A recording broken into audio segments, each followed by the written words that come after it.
যদি আমি আপনাকে বলি যে অশ্বত্থামা মারা গেছে সে আপনার পুত্র নয়, এক হস্তি মাত্র, তাহলে কি আপনার জীবন পুনরায় মধুর প্রতিভাত হবে?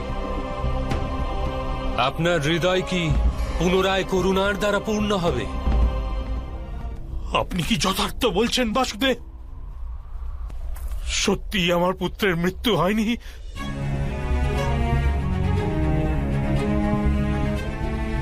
যদি আজ আপনার পুত্রের মৃত্যু না হয় তবে কাল হবে।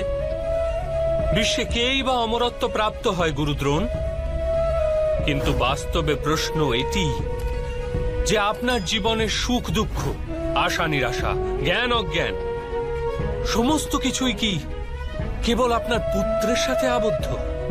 আপনার জীবনের কি অন্য কোনো মূল্য নেই? আপনার জীবনের সমস্ত শক্তি, সমস্ত জ্ঞান কেবল আপনার পুত্রের জন্য? অবশ্যই আমার কারণে সে এই সংসারে এসেছে।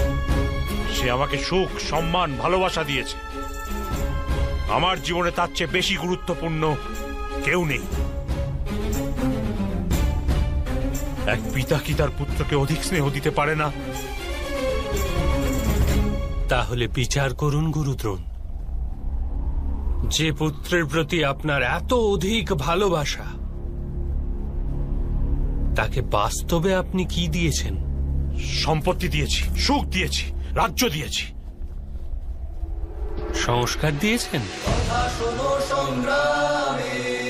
বিদ্যা দিয়েছেন, ধর্মের জ্ঞান দিয়েছেন গুরুদেব। তাকে কি কিছু এরূপ দিতে পেরেছেন যাতে তার আপনার সুরক্ষার আবশ্যকতাই না হয়?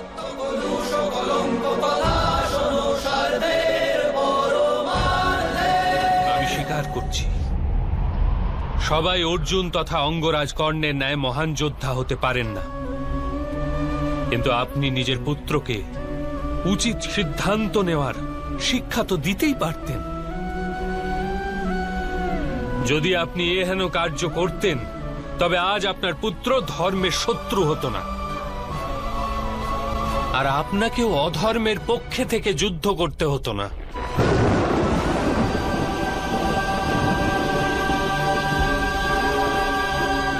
আমি নিজের পুত্র অশ্বত্থামাকে সর্বসুখ প্রদানের বাসনা রেখেছিলাম বাসুদেব। আমার পুত্র অশ্বত্থামার প্রতি আমার হৃদয়ে প্রেমের কারণে। ভালোবাসা তো উন্নতি ঘটায়, উচিত অনুচিতের জ্ঞান দান করে গুরুদেব।